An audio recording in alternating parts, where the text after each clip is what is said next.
The U.S. Justice Department reported that January 6th arrests are up 43% in the first 7 months of 2024. So here to break this down for us is Steve Baker, Blaze News investigative journalist. And Steve, we've been talking about these numbers continuing to go up, but it's been 3 years. I mean, what are we looking at with these arrests that are continuing to linger on?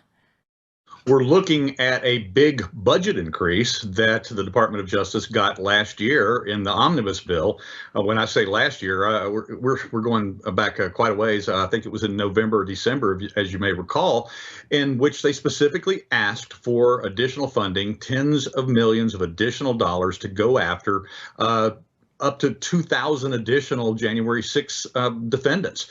And unfortunately, what we're looking at is a ramping up, as you mentioned, because the statute of limitations is going to run out eventually. It runs out on January 6th of 2026. So they really only have a year and a half left to hit their stated goal of about 1,500 to 2,000 more arrests.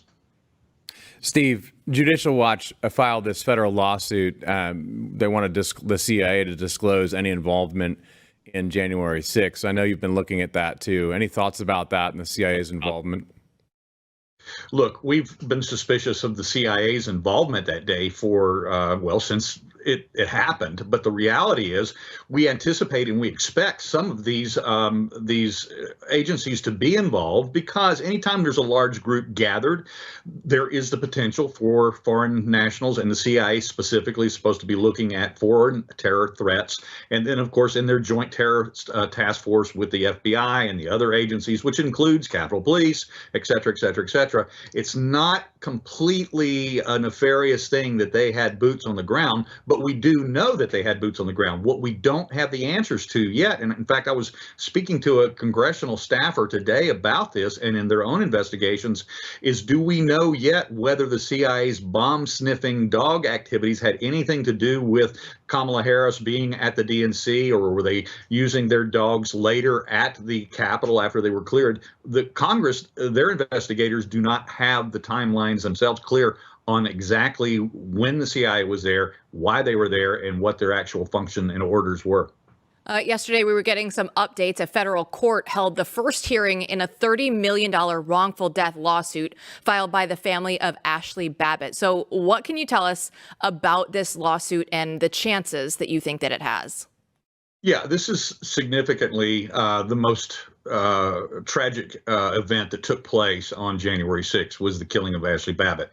And it's confusing. And believe me, as an investigator, and I have been on that particular story for 3.5 years, as you recall, I was the one that actually captured the definitive video of her body, and I believe she was dead at the time, being extracted from the building by the EMS units at the conclusion of the FBI trying to resuscitate her. And unfortunately, I've been back and forth on this question so many times, because in the chaos of that moment, and we know that the courts are going to give latitude to a cop because that's what they typically do in a situation like that, but she clearly was not armed, and he made no effort at the time to determine whether he was under threat or not. The problem is that the Capitol Police, their actual rules of engagement for using deadly force, he had several Congress members behind him in that speaker's lobby hallway, and whether he panicked or not, I don't know. Now, he has a history of he has a bad history with firearms. Let's just call it that. And that'll certainly come out in this trial, things that we know about through our own investigations through the Blaze. But I don't know whether this will be successful or not, because again, we're talking about a DC courtroom, a DC judge. The rules are going to be stacked in Michael Byrd's favor, and it was Lieutenant Michael Byrd at the time, and he's since been promoted to captain. So things are not going too badly for him even after he took that shot.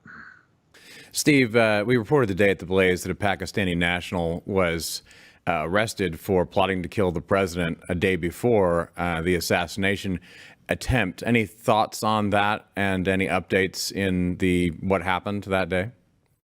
Well, do I have thoughts? Yeah.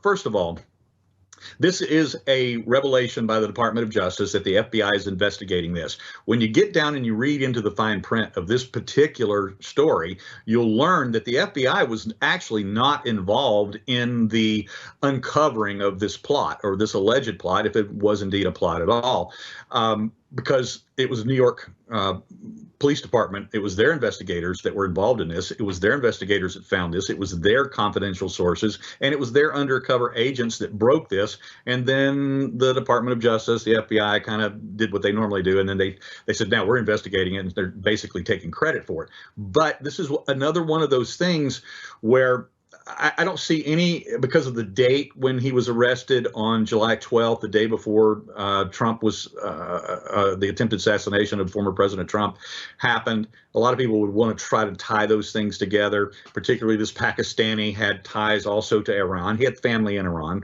We don't know if he had political or he had terroristic ties or not, but we do know that these agencies, particularly the FBI, are notorious for finding people that are, in their home countries chanting death to America, and then recruiting them, basically making patsies out of them and we're talking about individuals that have no means otherwise of, they don't have the finances, they don't have the means, they don't have the connections to pull off a terroristic plot of any magnitude whatsoever, certainly not one of taking out a president.